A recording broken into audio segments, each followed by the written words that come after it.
Philos, j'ai vécu sur 2 planètes. Note. Ce livre a été écrit par un auteur américain sous le pseudonyme de Philos avant la guerre de 1940.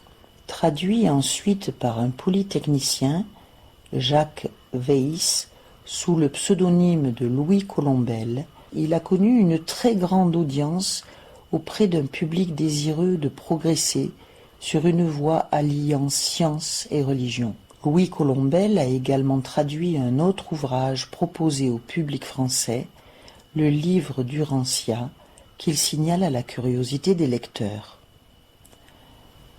que nous pouvons retrouver aujourd'hui sur un site qui s'appelle urantia.org, disponible également en audio. urantia.org. Préface du traducteur. Parmi les dizaines de milliers de livres sur les sujets ésotériques dont fourmille la littérature anglo-saxonne, j'en ai lu quelques centaines. Ils se sont divisés spontanément dans mon esprit en 3 classes. D'une part, le groupe des banaux ou des périmés, d'autre part, celui des livres intéressants et instructifs, et enfin, le groupe fort peu nombreux de ce que j'appellerais les livres majeurs. Par une étrange coïncidence, tous ces livres majeurs émanaient de Californie et avaient été rédigés au début du XXe siècle. Ils ont illuminé la vie spirituelle d'un très vaste public anglo-saxon et je me suis donné pour mission de les présenter au public français. Traduit en 1949. Sur le frontispice de la bibliothèque municipale de Los Angeles est inscrite la devise suivante: « Les livres invitent tout le monde, ils ne contraignent personne ». J'aime cette devise qui reflète si bien l'esprit des livres majeurs. Il faut que chacun se sente libre de prendre dans leur contenu ce qui peut servir de nourriture à son âme, dans l'état d'évolution où elle se trouve au moment de la lecture. Les livres majeurs ne cherchent jamais à prouver quelque chose à la manière cartésienne, ni à forcer une conviction. Ils racontent, ils témoignent, et ensuite, selon la formule de saint Paul, l'esprit rend témoignage à mon esprit que ces choses sont vraies, ou qu'elles ne sont pas vraies. Les 3 livres majeurs que j'ai traduits jusqu'ici émanent de 3 auteurs absolument différents.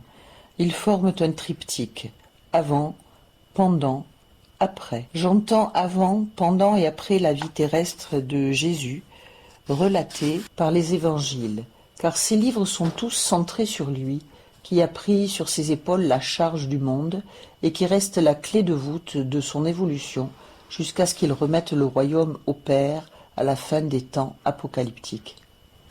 Pendant, c'est le tome 3 de la cosmogonie d'Urantia qui complète les Écritures saintes, notamment par l'histoire de la vie de Jésus entre 12 et 30 ans. Après, c'est la vie des maîtres de Baird T. Spalding, qui décrit la vie glorieuse des êtres qui ont achevé leur évolution terrestre et revêtu leur corps incorruptible. Avant, c'est le livre de Philos, J'ai vécu sur 2 planètes, que j'ai l'honneur de présenter aujourd'hui au public français.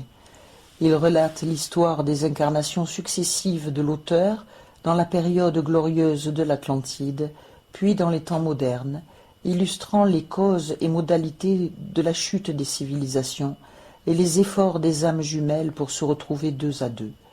Mais surtout, il montre que le Christ se préparait déjà à son rôle de sauveur du monde des milliers d'années avant sa naissance à Bethléem.